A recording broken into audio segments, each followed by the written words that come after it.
Hello and welcome to Justice Insight Cam. Experience unscripted police encounters exactly as they unfold on body cameras. We go further than the raw video to uncover the legal facts and educational moments of each incident. Let's analyze justice in action.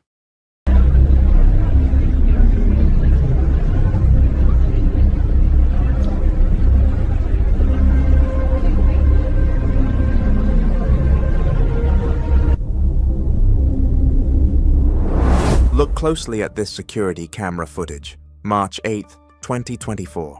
Luxury event venue downtown. Charity Gala. The camera shows a lavish ballroom, crystal chandeliers, well-dressed guests, live orchestra. And there on the dance floor, you see them. An elderly woman in a champagne silk gown. A young black man in a tuxedo. They move in a slow, intimate sway. He leans down, kisses her. Some guests in the background turn to look. Their expressions range from surprise to disapproval to wonder. This 10-second clip was pulled from the venue's security system and forwarded to two men who would watch it with pure rage. Within 10 days, the young man in that footage would be dead, hidden in the woods beneath a shallow grave. The elderly woman would die believing he had abandoned her for money. And when the truth emerged, an entire family would be destroyed. In the next 40 minutes, you're going to see how a moment of love became evidence in a murder conspiracy. April 10th, 2024, 6:34 a.m. Dale. Morrison, a deer hunter, is tracking through dense woods 40 meters outside the city. He notices disturbed earth, branches piled unnaturally. He approaches. The smell hits him. He sees a hand partially exposed, decomposed. He calls 911. Police arrive at 7:18 a.m. They uncover a body. Male, late 20s, athletic build, been there approximately 4 weeks. Clothing still identifiable, a gym shirt. Dental records provide identification by noon. Ryan Hayes, 29 years old, reported missing March 20th. Last confirmed sighting, March 18th. He'd been dead in those woods the entire time police were searching. Cause of death: a mix of blunt force trauma and strangulation, with clear defensive wounds across his hands. This was murder. Now most people assume this was just random violence. Wrong. This is about Margaret Whitmore, a 76-year-old widow worth $5.8 million, who fell in love with a 29-year-old personal trainer. About two sons who decided their mother's happiness was worth less than their inheritance. About a bribe refused and a lie that killed two people. But to understand why Ryan Hayes died in those woods, we need to know who he was. Ryan Hayes, 29 years old, personal trainer at Apex Fitness, 6'2", athletic build, strikingly handsome. Ryan was raised in foster care, never knew his parents, and aged out of the system the moment he turned 18. At 25, he married his high school sweetheart, Eleanor. 6 months later, she was diagnosed with stage 4 pancreatic cancer. She died in October 2021 at age 27. Ryan spent the next year barely surviving his grief. He threw himself into work, into training clients, anything to keep moving because if he stopped, the pain would drown him. And Margaret Whitmore, 76 years old, wealthy widow. Her husband Robert died in 2020 of a sudden heart attack after 51 years of marriage. She has two sons, Gregory, 52, and Nathan, 49. Both live nearby. Both rarely visit, maybe once every few months. Margaret told her friend Carol in 2022, "When Robert died, I thought my sons would check on me. Instead, they disappeared. I'm too alone and they're too busy." That quote would be read in court 2 years later. Margaret suffered a minor stroke in August 2022. Her doctor recommended physical therapy and light exercise. She joined Apex Fitness in September. She'd never been to a gym before, but she needed something, some reason to leave her empty house. October 2022. Margaret is working with a trainer named Denise in the senior fitness area. One Wednesday morning, she sees him, Ryan, across the gym. training a client, and she stops mid-exercise because Ryan is beautiful. Not just handsome, beautiful. She watches him for 30 seconds, then catches herself. Feels foolish. She's 74. He's probably in his 20s. What is she thinking? But she keeps noticing him. Every session. November comes. Margaret's recovery is complete. She could stop coming, but she doesn't. December 7th, 2022. Margaret drops her water bottle. It rolls toward the main fitness area. Ryan picks it up, hands it to her. "You're doing great, by the way. I've seen you with Denise. Your consistency is impressive." They introduce themselves. Ryan, Margaret. 30 seconds of conversation. But Margaret drives home feeling something she hasn't felt in years. Seen. Over the next weeks, they develop a pattern. Ryan says hello, asks how she's doing. Small talk, nothing deep, but consistent. Margaret learns he's 28, been a trainer 4 years, grew up in the area. He's private, professional, but kind.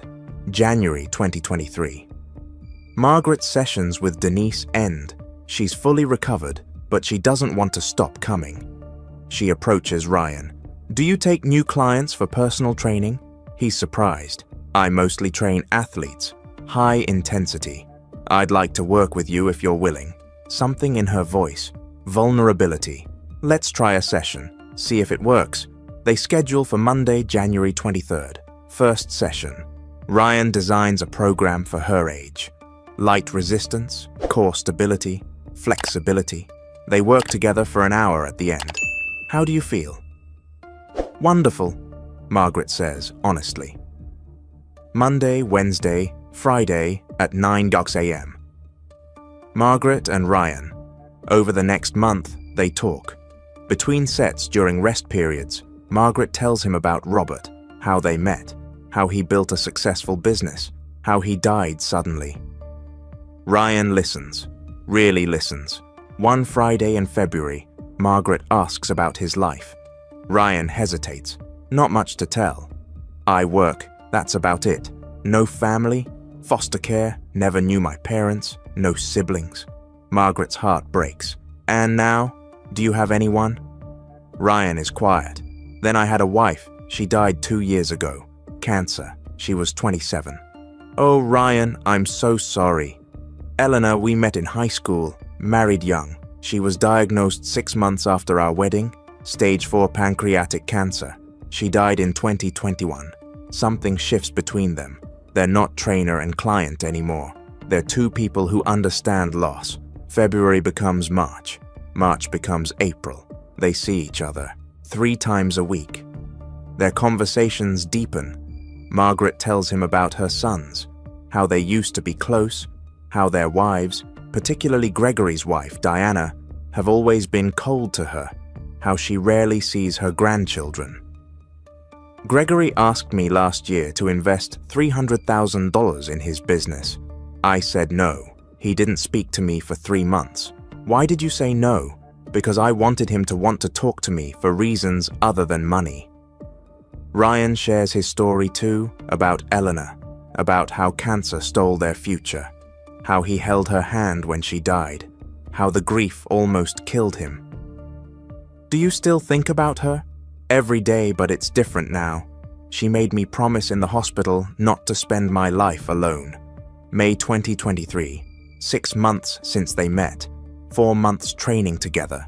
Something has changed. Margaret knows it. The way Ryan looks at her, the way he touches her arm during exercises, the way he smiles when she arrives. But she also knows it's impossible. She's 75, he's 29, 46. Years between them. One morning in late May, Margaret doesn't come to the gym. She texts, "Not feeling well, need to take a break from training." Ryan responds, "Did I do something wrong?" "No, you didn't do anything wrong. I just need space." Ryan doesn't understand but respects it. "Take all the time you need." Margaret doesn't come back. 1 week, 2 weeks, 3 weeks. June arrives. Ryan realizes the truth. He's fallen for her. Somewhere between the workouts and conversations, He fell in love with a 75-year-old woman, and he has no idea what to do about it. June 17th, 2023. Ryan drives to Margaret's address from the gym database. He knows he probably shouldn't, but he needs to know she's okay. He rings her doorbell. Margaret answers, surprised, guarded. "Ryan, what are you doing here? I needed to make sure you were okay." "I'm fine." "Then why did you stop coming?" Margaret looks at him standing in her doorway. "Because I was starting to feel things I shouldn't feel." "What kind of things?" "Ryan, don't make me say it. Please, I developed feelings for you. Feelings that are inappropriate given our age difference. I'm 75, you're 29, it's ridiculous." "I've been feeling the same way," Ryan says softly. "For months. You're kind and funny. And you see me, not just the trainer. Me. When you stopped coming, something was missing." "Ryan, this can't. Why not?" "The age difference. People would think." "I don't care what people think. You make me happy. Isn't that what matters?" Margaret's eyes fill with tears. "I haven't been happy since Robert died until I met you." "Then let's try. We'll figure it out." They start dating privately. Dinner at her house, movies in her home theater, walks in her garden. They keep it quiet. Over the summer of 2023, they build something real. Ryan introduces her to his music. She shows him classic films. They cook together. They talk for hours. August 2023. They fall asleep on the couch, watching a movie. Ryan wakes at 2 a.m., sees Margaret sleeping peacefully, realizes he loves her completely. September 2023, Margaret's friend Carol visits for dinner with Ryan. Afterward, Carol pulls Margaret aside. "You're really in love with him?" "Yes, I know it's..." "Don't apologize. I can see it. And he loves you too. Just be careful if your sons find out. I know Gregory and Nathan will lose their minds." October 2023. Margaret thinks about her estate. Her will from 2019 splits everything between Gregory and Nathan, $2.9 million each, but they don't deserve it. They've abandoned her. Ryan has been with her every day for almost a year, has asked for nothing. She's tried to give him things, offered to buy him a car. He refused. "I don't need your money, Margaret. I just need you." Margaret consults her attorney, Howard Clean, wants to change her will. Clean is cautious, schedules cognitive evaluations. 2 independent doctors examine her. Conclusion: Margaret Whitmore is of completely sound mind, sharp, capable of making decisions. Margaret tells Ryan about the appointment. His reaction surprises her. "Margaret, no. Your sons are your children. They've abandoned me. What if most goes to charity, cancer research, in Eleanor's name?" "Your sons can't say it's about money then. That's beautiful. You're remarkable." February 2024, Margaret meets with Klein again. New plan. The will gives $500,000 to Gregory, $500,000 to Nathan, $500,000 to Ryan, and $4.3 million to establish the Elena Hayes Memorial Fund for pancreatic cancer research, plus a clause. If any person is convicted of any crime related to harm or death of Ryan Hayes, all bequests to that person are void and added to the Elena Hayes Fund. On March 5th, 2024, Margaret puts her signature on the will, making it legally binding. It's done. Legal binding, but she plans to tell Gregory and Nathan first, have a conversation. She schedules it for March 10th, but before that there's the gala. March 8th, 2024, the Downtown Children's Hospital Charity Gala at Riverside Hall. Margaret has attended for 20 years. This year, she brings Ryan. They've kept their relationship private for almost a year, but Margaret is tired of hiding. She wants one evening where they can be themselves. Ryan is nervous. "Are you sure? I'm 76 years old. I don't have time to care what people think." They arrive. The venue is elegant. Hundreds of well-dressed guests. People notice. A 76-year-old woman with a stunning 29-year-old black man. Heads turn. Whispers start. Margaret holds Ryan's arm and walks in. They mingle. Margaret introduces Ryan.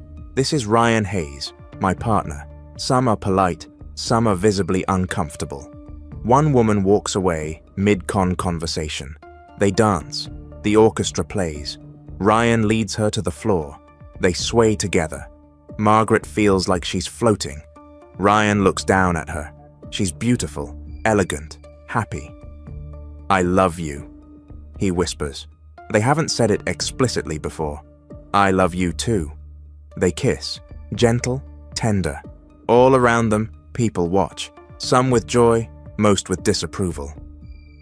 In the Œil de Soie, corner mounted high, a security camera captures 10 seconds. Two people in love. 10 seconds that will be sent to two men tomorrow. 10 seconds that will end in murder. But in that moment, they don't know. They just dance. March 9th, 11:23 a.m. Lawrence Price, owner of Riverside Hall, reviews security footage. Standard procedure after events. He sees Margaret and Ryan dancing, sees the kiss. He recognizes Margaret, major donor, prominent figure. But who's the young man? He pauses the footage, zooms, realizes he's very young, significantly younger. Lawrence knows Margaret's sons through business connections.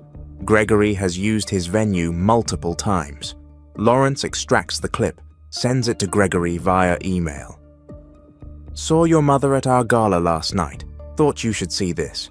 Lawrence tells himself he's being helpful, but he's starting drama. March 9th, 11:47 a.m. Gregory Whitmore opens the email at his office, clicks the video, watches. His face goes from confusion to shock to rage. Calls his brother Nathan. "You need to see something. Check your email." Nathan watches. "Who is that?" "I don't know, but we're finding out." Gregory calls Margaret. "Mom, we need to talk today." Margaret's heart sinks. She knows about what? "You know what? We're coming over 6 p.m. He hangs up. That evening, Gregory and Nathan arrive stone-faced. Gregory holds up his phone, shows the video. "Who is he?" Margaret takes a breath. "His name is Ryan. He's someone I've been seeing." "Seeing?" "Mom, he's a child. He's 29.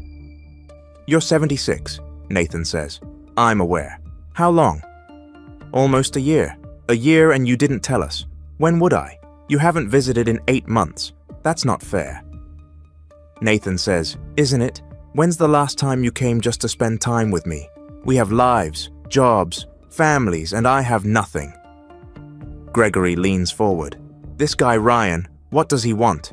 He wants to make me happy. He wants your money. He's never asked for anything. That's how these scams work." "Mom, be reasonable. Get out." "What?" "Get out of my house. We're trying to protect you." "No, you're trying to control me. Leave." Gregory's face reens. "If you don't end this, we'll take action." "What action?" "We'll have you declared incompetent. We'll prove manipulation. I've already been evaluated. 2 doctors certified my competency. You have no case." Nathan looks shocked. "Why would you need evaluations unless I changed my will?" "Yes, I did. I signed it at March 5th. "Mum, don't. Most of the estate goes to cancer research in memory of Ryan's late wife, Eleanor. You each get $500 down from 2.9 million silence." Then Gregory. "His late wife, how convenient. A sob story. He lost his wife to cancer at 27. He didn't tell me for weeks. He's not manipulating anyone." They leave. But as they walk to the car, Gregory turns to Nathan. "We need to stop this." March 10th, Gregory and Nathan meet at Gregory's house. Their wives are there. Gregory's wife, Diana, is furious. How much is she leaving him? $500,000, plus most goes to some cancer fund in his wife's name. "That money is ours," Diana says. "We've waited years. We have plans. That inheritance is supposed to be ours." Nathan's wife, Jennifer, is quieter. "Can we challenge the will?" "Maybe, but she's been evaluated. It's legally solid. Then we prevent him from collecting," Diana says carefully. Everyone looks at her. What are you suggesting? I'm just saying if Ryan weren't around, Mom would need us again. She'd rely on us. She might change the will back.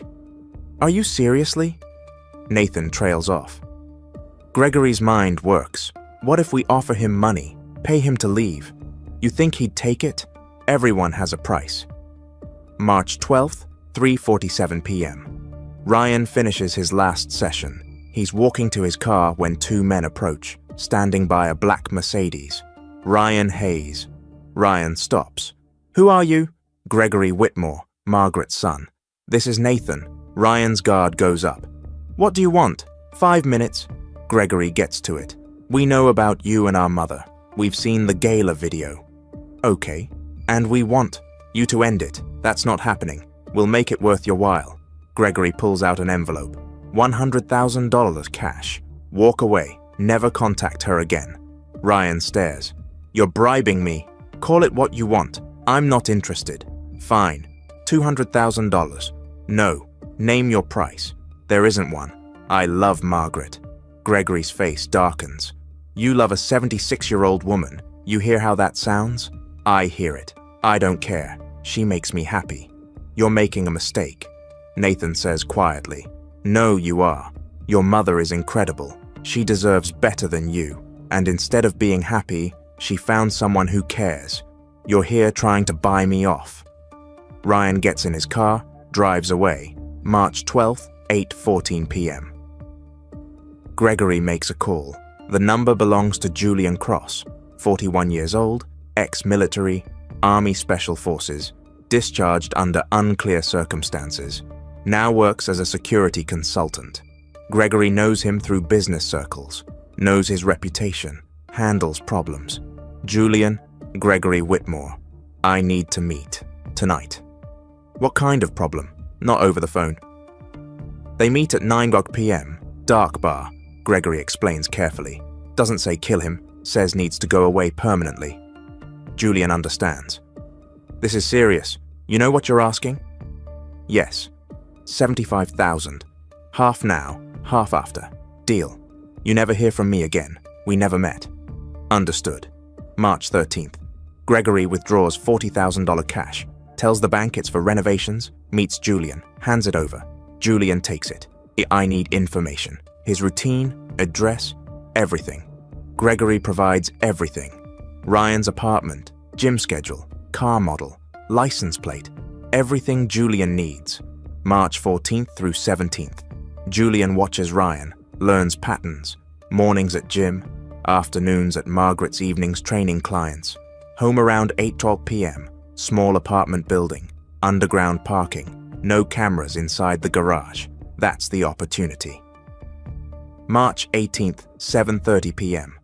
Julian positions himself in Ryan's garage behind a concrete pillar, waiting. 7:52 p.m. Ryan's car enters, parks. Ryan gets out, grabs his gym bag, walks toward the elevator, doesn't see Julian until too late. Julian moves fast, silent behind Ryan in seconds, strikes, blunt force to the back of the head. Ryan goes down, dazed but not unconscious, tries to fight. Julian gets behind him, arm around neck, chokehold.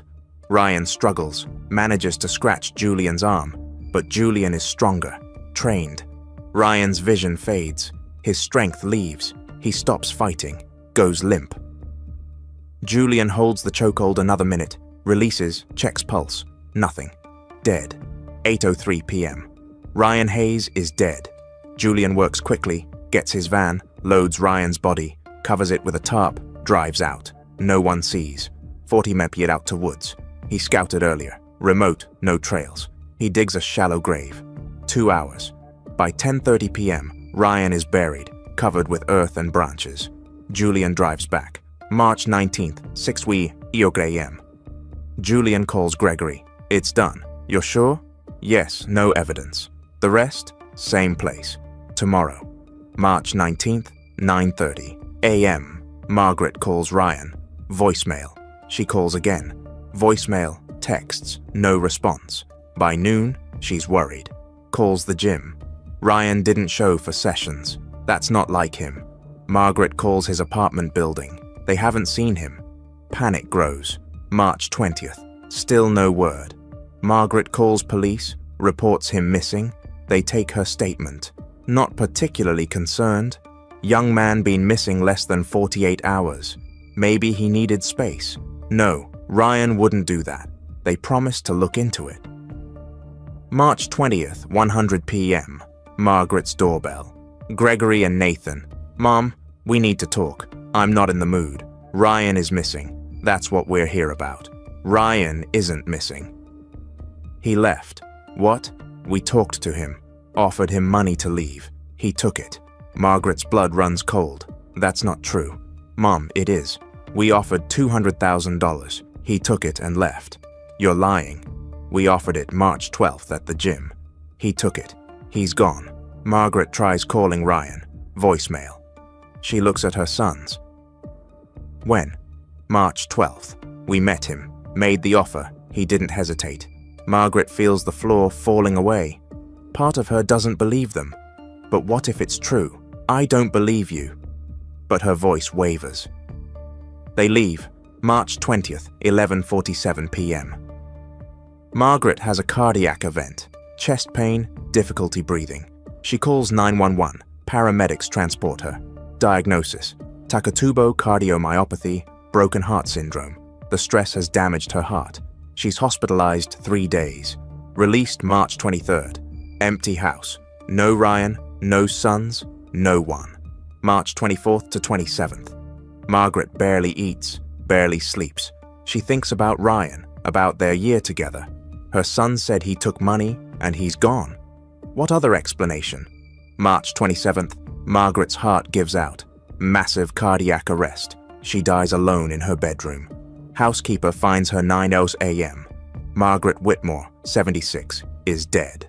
Official cause: cardiac arrest secondary to Takotsubo cardiomyopathy. She died believing Ryan abandoned her. Never knew he refused the money. Never knew he was murdered. Never knew her sons lied. She died believing she was a fool. April 10th, Dale Morrison finds Ryan's body. Police identify him by noon. Homicide. Investigation moves quickly. Ryan was reported missing March 20th. Last seen March 18th. Who benefits? They interview attorney Clean. Learn about the will, the family conflict, Ryan and Margaret's relationship. April 11th, police interview Gregory and Nathan separately. Both claim they hadn't seen Ryan since the video incident, but detectives pull phone records. Gregory's phone called an unknown number. March 12th. Burner phone. Burner records show it near Ryan's apartment. March 18th. Bank records. Gregory withdrew $40,000 cash. March 13th. Claims renovations. Police check. No permits, no contractors, nothing. April 15th. Police track the burner. Purchased at a convenience store. March 10th. Security footage. Facial recognition identifies Julian Cross, known associate of Gregory through business. April 18th. Police raid Julian's apartment. Find $7,500 cash. Notes on Ryan's schedule. Burner phone. They arrest him. Julian's attorney negotiates immediately. Full cooperation for reduced charges. Julian confesses. Gregory Whitmore hired me for $75,000 to kill Ryan Hayes. $3,750 up front. I surveilled him 6 days. Killed him March 18th in his garage. Buried him in the woods. April 26th. Police arrest Gregory and Nathan, both charged with conspiracy to commit murder. First-degree murder. Solicitation. Nathan claims he didn't know, but text messages tell a different story. March 12th. After bribe attempt. Gregory to Nathan. Plan B is in motion. Nathan, are you sure? Gregory, do we have a choice? March 19th. Gregory to Nathan. It's done. Nathan, what about Mum? Gregory let her think he abandoned her. Better that way. The texts prove Nathan knew was complicit. Both brothers charged with first-degree murder. Bail denied. September 2024. Trial begins. 3 weeks. Prosecution presents overwhelming evidence. Julian testifies.